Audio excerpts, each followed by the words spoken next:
మనం పార్టీల కొమ్ము కాయకుండా నిజమైనటువంటి జర్నలిజం చేస్తూ ఉంటే కొన్ని సమాచారాలు వాటంతట అయ్యే వస్తుంటాయి. ఇదివరకు వాలంటీర్ల విషయంలో జరగబోయినటువంటి లోపాన్ని నేనే ప్రస్తావించాను. అట్లాగే టీచర్ల ఇబ్బందుల విషయం నేనే ప్రస్తావించాను. అదే సందర్భంలో రాష్ట్రంలోని అనేక అంశాలు, ఏది కాంట్రాక్ట్ ఎంప్లాయీస్ ఆవేదన కావచ్చు, ఇట్లాంటివి. ఎందుకని వాళ్ళకి ప్రభుత్వం దగ్గరికి వెళ్ళి చెప్పుకునేటటువంటి అవకాశం లేదు. పత్రికల్లో, తెలుగుదేశం అనుకూల పత్రికల్లో రాయిస్తే వాళ్ళని దొంగలుగా చూసేటటువంటి పని. అలాగే ప్రభుత్వానికి అనుకూలంగా సాక్షి లాంటి దాంట్లో రాయించుకుంటే రాయరు వీళ్ళు అసలు.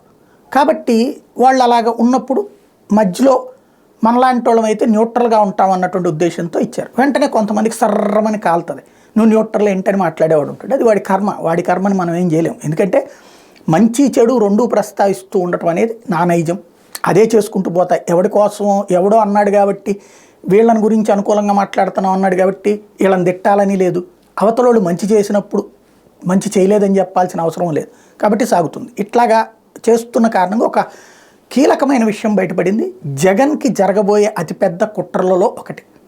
ఇప్పుడు సమ్మర్ విపరీతంగా కరెంటు కోతలు కృష్ణా, గుంటూరు, పశ్చిమ గోదావరి జిల్లాలలో రావడానికి ఒక వ్యూహాత్మకమైనటువంటి పని జరుగుతోంది.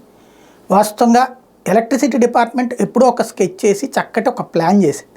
కానీ ఆ ప్లాన్కి 5 గ్రామాల వాళ్ళు అడ్డుపడ్డారు. 5 గ్రామాల వాళ్ళు కావాలని అడ్డుపడ్డారు.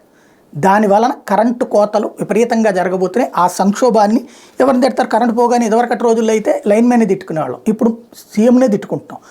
ఇదేంటయ్యా అంటే కృష్ణా, ఈస్ట్ గోదావరి, వెస్ట్ గోదావరి మధ్య 29 గ్రామాలకి ఒక లైన్, హై పవర్ లైన్స్ వేసుకొచ్చారు. ఈ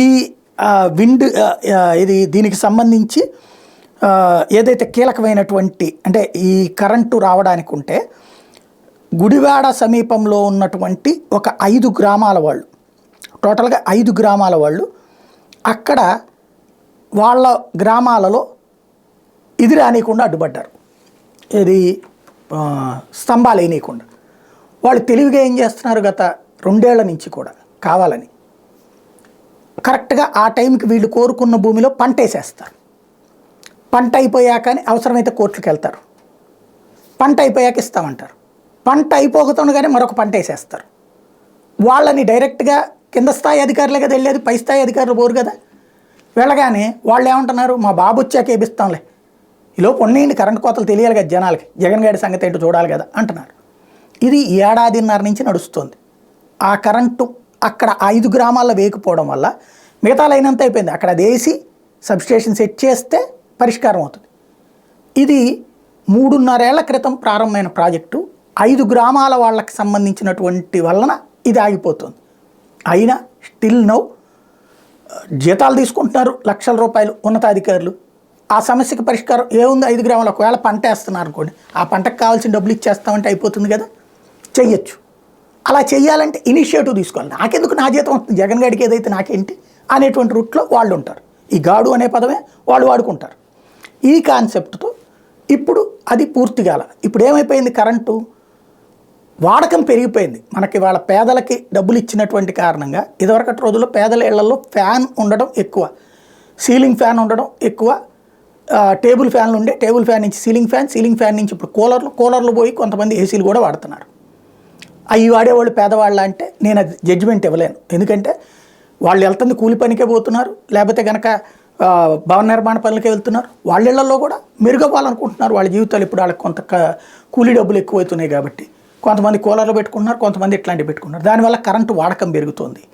ఇప్పుడు ఈ ఉచిత విద్యుత్ కాన్సెప్ట్ వచ్చినప్పుడు ఏం చేస్తున్నారు, వాళ్ళు 2-3 మీటర్లు పెట్టుకుంటున్నారు, డబ్బులు పడేస్తున్నారు. ప్రాబ్లం ఏం లేదు, ఎందుకంటే గవర్నమెంట్ కూడా ఇస్తున్నది కదా కొన్ని స్కీమ్స్ కింద ఒక 50,000 దాకా ఏడాదికి జరుగుతుంది. దాంతో క్రిందటిసారి ఇప్పటికి 120%, క్రిందటి ఏడాది 100 యూనిట్లు, అంటే చిన్న ఉజ్జాయింపుగా చెప్తుంది, 100 యూనిట్లు ఉత్పత్తి అవుతుంటే 120 యూనిట్లు వాడకం పెట్టారు. 120 యూనిట్లు వాడకం అయ్యేది. అప్పుడే కోతలు వచ్చినాయి. ఇప్పుడు 150 యూనిట్లు అవబోతుంది. అంటే 100కి 50% ఎక్కువ కరెంటు వాడకం అవబోతుంది. ఇప్పుడు రాబోయే ఎన్నికలు మేలో, అప్పటికి ఎండలు మండిపోతుంటాయి. అసలే ఈ ఏడాది మండిపోయే కాలం. ఆ టైంలో కరెంటు కోతలు ఎందుకు వస్తాయి అంటే ఇప్పటికిప్పుడు ఇది పరిష్కరించగలరా అంటే యుద్ధ ప్రాతిపదికన చేస్తే పరిష్కరించగలరు, కానీ చేయగలిగిందో ఎవరు. ఇలాంటి ఎత్తుగడలు అనేటువంటిది. ఇప్పుడు ఇదివరకు పోలవరం కాలువలు రాజశేఖర రెడ్డి ఎప్పుడు ఆయన చనిపోయింది 2009లో, రాజశేఖర రెడ్డి బతికొండగా కట్టించిన కాలువలు మధ్యలో ఆగిపోయినాయి చాలా చోట్ల.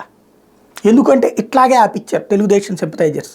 తర్వాత మళ్ళీ అదే కాలువల్లో పులిచింతల ఇది గట్టి, దాని పేరేంటి, పట్టిసీమ గట్టి నీళ్ళు అన్నప్పుడు వెంటనే క్లియర్ అయిపోయింది.